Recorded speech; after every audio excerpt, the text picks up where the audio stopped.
اهلا بيكم ريفيو جديد في انت الاهم. كل الناس بتبعت لنا ازاي نستثمر فلوسنا في الذهب وايه موضوع السبائك وكل حاجه، فحبينا نصور مع اسلام يحكي لكم كل.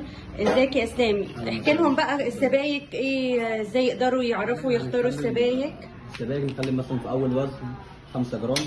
دي اول حاجه ال 5 جرام. صناعه الجرام بتاعها ب 65 جنيه، عليها كاش باك 20 جنيه. اشرح لهم بقى ايه الكاش باك وايه كاش باك تفاصيل. يعني انت ماشي دفع فيها في الجرام 65 جنيه، في 5 جرام بتتكلم 325. 325.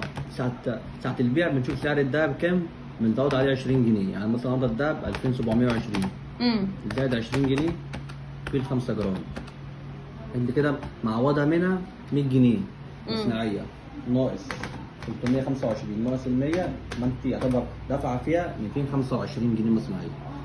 دي في الليل 5 جرام. دي 5 جرام. في كده 10 جرام. دي 5 جرام عيار كام دي؟ 24. عيار 24. تمام. في كده 10 جرام. ماشي. الكاش باك بتاعها برضو 20. كاش باك 20. تيجي تبيعيها تاخدي فوق حق الدهب 20 جنيه في الجرام. تمام.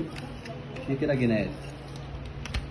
الجنيهات بقى بكل الاوزان. الجنيه لا، الجنيه وزنه معروف 8 جرام. 8 جرام ملوش اي وزن. لا. عيار 21. عيار 21. مصنعيه الجرام 60 جنيه. كاش باك بتاعه 25 جنيه. في كده نص جنيه 4 جرام. ده 4 جرام. تمام. مصنعيه الجرام برضه ب 60 جنيه. تمام. برضه في برضه ارجع برضه موجوده. دي تكمله ليهم هي. وبرضه ان في سبائك 20 جرام عشان احنا ما اتكلمناش فيهم. سبائك 20، سبائك الانثى اللي هي 31 جرام و10، في سبائك 50 جرام، سبائك 100 جرام، كل ده برضه متوفر. هما هنا ما شاء الله عندهم جميع الاوزان، كل اللي انت نفسك فيه بجميع الشركات. مصنعيه الوزن التقيل بيقل. لو ايه؟ مصنعيه الوزن التقيل بيقل، يعني لو انت خدتي سبيكه 50 جرام مصنعيه جرامها ب 45 جنيه. كاش باك بتاعها 15. تمام. انت تنصحهم بايه بقى دلوقتي؟ طبعا ده انسب وقت الناس كلها تشتري. يعني الدهب بقى زايد من قيمه مثلا اسبوع، بنتكلم في حوالي 200 جنيه زياده. ولسه يعني في التوقعات اللي هو هيزيد تاني، فالافضل نستمر في الدهب، في السبائك بالذات او في السبائك برضه جنيه. المهم برضه تبصي في دهب. ده حقيقي. كواش 21. بس الحاجات دي عشان المصنعيه بتاعتها بتبقى اقل شويه. اوفر حاجه. فلو عايز اي حد يحافظ على الدهب يحطه في سبيكه. دلوقتي كمان الجنيه ما بقاش ليه قيمه. تمام. وفي برضو اشكال في السبائك بتبقى جديده بقت نزل فيها ان يبقى فيها حلق كده، بحيث ان هي اللي عايز يلبسوا سلسله. في شكل زي كده الورده.